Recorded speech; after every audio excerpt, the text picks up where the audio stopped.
സിദ്ധാർത്ഥൻ്റെ മരണവുമായിട്ട് ബന്ധപ്പെട്ട് ഇന്ന് 2 മേജർ അപ്ഡേറ്റുകൾ ന്യൂസിൽ കാണാൻ പറ്റി. ഒന്ന്, CBI അന്വേഷണത്തിന് മുഖ്യമന്ത്രി നേരിട്ട് പോയി കണ്ട സിദ്ധാർത്ഥൻ്റെ അച്ഛൻ സ്പോട്ടിൽ തന്നെ 10 മിനിറ്റ് കൊണ്ട് മുഖ്യമന്ത്രിയുടെ ഓഫീസിൽ നിന്ന് CBI അന്വേഷണത്തിന് ഉത്തരവും വന്നു.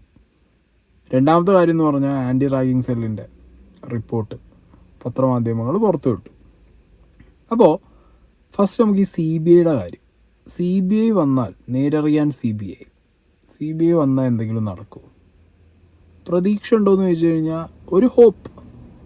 കാരണം പുറത്തുനിന്നുള്ളൊരു ഇൻവെസ്റ്റിഗേഷൻ ഏജൻസി വരുമ്പോൾ വലിയ രീതിയിലൊന്നും ഇൻഫ്ലുവൻസ് ചെയ്യാൻ ഇവിടെ ഉള്ളവർക്ക് പറ്റില്ല എന്നുള്ളത് കൊണ്ടൊക്കെ ചിലപ്പോൾ ഒരു ഹോപ്പായിട്ട് ഇങ്ങനെ നമുക്ക് വിചാരിക്കാം. ബട്ട് സ്റ്റിൽ എനിക്കുള്ളൊരു ഡൗട്ട് എന്താണെന്ന് വെച്ച് കഴിഞ്ഞാൽ, കേരള പോലീസ് ഈ സിദ്ധാർത്ഥൻ്റെ മരണമായിട്ട് അവർ സമർപ്പിച്ച റിപ്പോർട്ടിനകത്ത് ഒരുപാട് കാര്യങ്ങൾ മിസ്സിങ് ആണ്. ഒരു കൺക്ലൂസീവായിട്ട് ഓക്കെ, ഈ സിദ്ധാർത്ഥൻ തൂങ്ങി മരിച്ചതാണോ സ്വയം, അതോ കൊന്ന് കെട്ടിത്തൂക്കിയതാണോ, കുറേ കാര്യങ്ങൾക്ക് ക്ലാരിറ്റി കുറവുണ്ട്. അതായത് CBI വരുമ്പോൾ എന്തിൻ്റെ ബേസിസിലാണ് ഇവർ അന്വേഷണം തുടങ്ങുക? ഓബിയസ്ലി പോലീസിൻ്റെ അന്വേഷണം അവർ നോക്കും, ഫൈൻഡിങ്സ് അവർ നോക്കും. ഈ ഫൈൻഡിങ്സിനകത്തൊന്നും ഒരു രീതിയിലുള്ള ലീഡും കൺക്ലൂസീവായിട്ടുള്ള എവിഡൻസും കാര്യങ്ങളും മെറ്റീരിയൽസും ഇല്ലെങ്കിൽ മരണം കഴിഞ്ഞ് ഇത്ര ദിവസമായി. ഓക്കെ, ഓൾറെഡി ഇത് എന്താ പറയുക, സിദ്ധാർത്ഥനെ ഇല്ലായ്മ ചെയ്യാനൊരു കൂട്ടം ഗൂഢാലോചന നടത്തി ഇല്ലായ്മ ചെയ്ത് കെട്ടിത്തൂക്കിയതാണെന്നുണ്ടെങ്കിൽ അവർക്ക് ഇനഫ് ടൈം കിട്ടിയിട്ടുണ്ടായിട്ടുള്ള എല്ലാ എന്താ പറയുക കാര്യങ്ങളും വൃത്തിയാക്കി നീറ്റാക്കി ക്ലീനാക്കി വെക്കാൻ വേണ്ടിയിട്ട്, എവിഡൻസുകളൊക്കെ ഇല്ലാതാക്കാൻ വേണ്ടിയിട്ട് അവർക്ക് ഇനഫ് ടൈം കിട്ടിയിട്ടുണ്ട്. അപ്പം അങ്ങനൊരു സാഹചര്യത്തിൽ കേരള പോലീസും ഒരു തരത്തിലുള്ള ഫൈൻഡിങ്സും വെക്കാതെ ഒരു റിപ്പോർട്ട് സമർപ്പിച്ച് അതിൻ്റെ ബേസിസിൽ CBI വന്ന് അന്വേഷിച്ചിട്ട് ഇനിയിപ്പോൾ പാടാണെന്നാണ് എനിക്ക് തോന്നുന്നത്. But still there is a hope.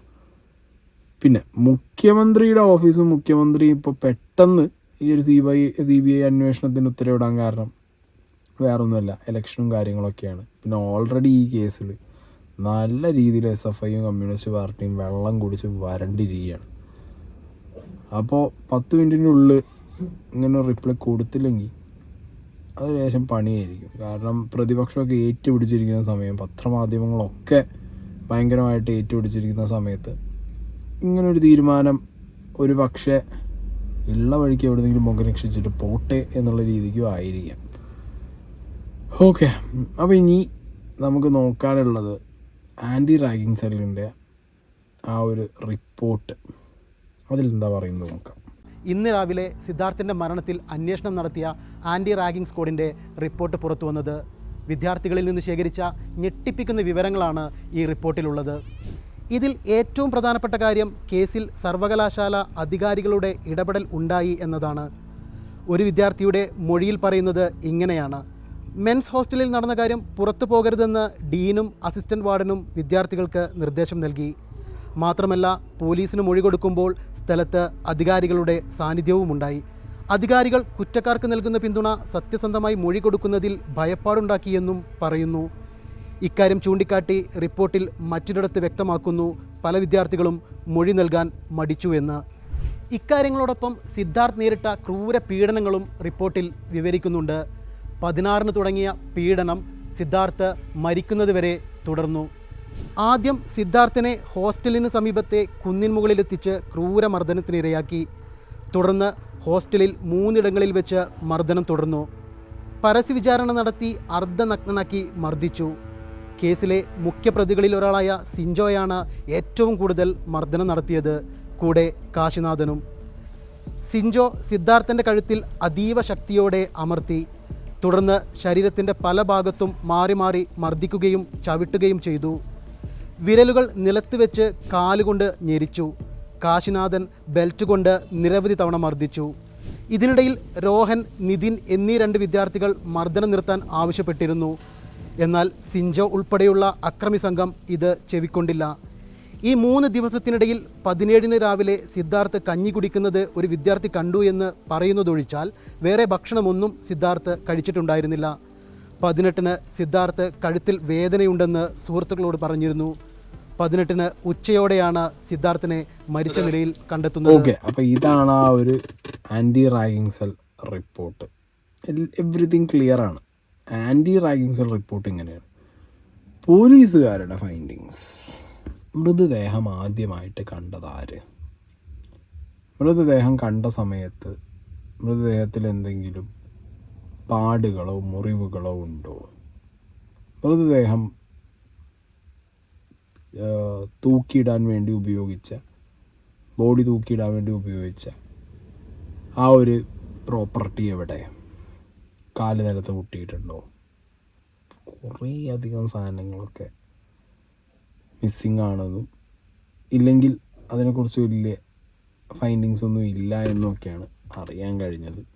അപ്പം അങ്ങനെയുള്ളൊരു സമയത്ത് അങ്ങനെയുള്ളൊരു സ്ഥലത്ത് വന്ന് ആ ഒരു ഗ്രൗണ്ട് സീറോയിൽ നിന്ന് CBI എങ്ങനെ അന്വേഷണം മുന്നോട്ട് കൊണ്ടുപോകും എന്നുള്ളൊരു ചോദ്യമുണ്ട്. കാരണം ഇവിടെ പലരും ബ്രെയിൻ വാഷ് ചെയ്യപ്പെട്ടിട്ടുണ്ട്. എനിക്ക് തന്നെ ഒരു സെൽഫ് എക്സ്പീരിയൻസ് ഉണ്ട് ഈ ഒരു പെർട്ടിക്കുലർ കേസിൽ. കാരണം പലരും ആദ്യം പറഞ്ഞതൊന്നുമല്ല അപ്പം രണ്ടാമത് പറയുന്നത്, മാറ്റിയാണ് പറഞ്ഞുകൊണ്ടിരിക്കുന്നത്. ഓക്കെ, അപ്പം എന്താണെങ്കിലും ഈ ഒരു പെർട്ടിക്കുലർ കേസിൽ വേറെ 2 കുട്ടികളുടെ ഇൻവോൾവ്മെൻറ്റിനെ കുറിച്ചിട്ട് സിദ്ധാർത്ഥൻ്റെ അച്ഛൻ പറയുന്നുണ്ട്.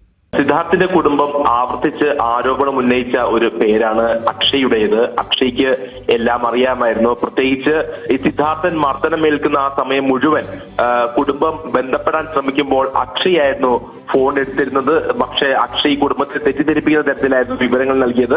സിദ്ധാർത്ഥൻ ഇവിടെ ഉണ്ട്, ഇവിടെ ഇരിക്കുന്നു, അല്ലെങ്കിൽ ഇവിടെ കിടക്കുന്നു, ബന്ധപ്പെടാനായിട്ട് പറയാം. അത്തരത്തിൽ കുടുംബത്തെ തെറ്റിദ്ധരിപ്പിക്കുന്ന തരത്തില് അക്ഷയ് ഫോണിലൂടെ സംസാരിച്ചു എന്ന് അമ്മ ഉൾപ്പെടെ നമ്മുടെ അടുത്ത് പറയുന്ന ഒരു സാഹചര്യം ഉണ്ടായിരുന്നു.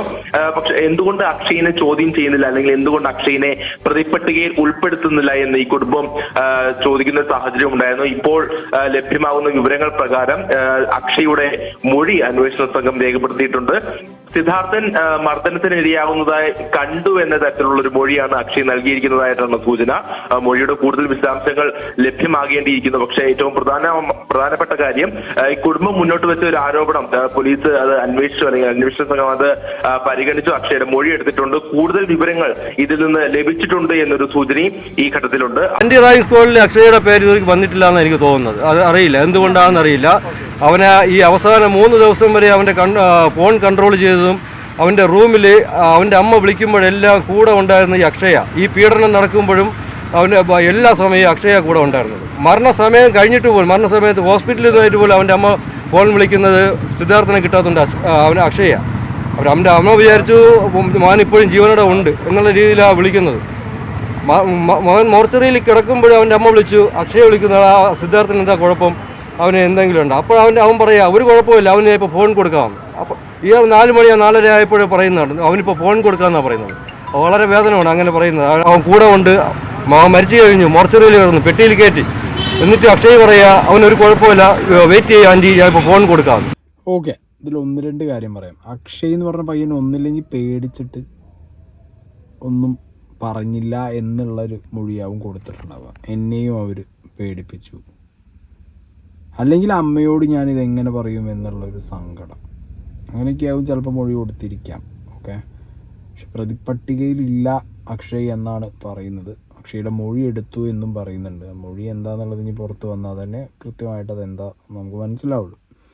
ദിനേഷ്, ഈ അച്ഛൻ അക്ഷയുടെ പാരൻസിനുള്ള ഒരു പൊളിറ്റിക്കൽ ബാക്കപ്പിനെ കുറിച്ചൊക്കെ സംസാരിക്കുന്നുണ്ട്. ആൻഡ് വേറൊരു പയ്യൻ്റെ അമ്മയെക്കുറിച്ചും ആ പയ്യനെക്കുറിച്ചും പറയുന്നുണ്ട്.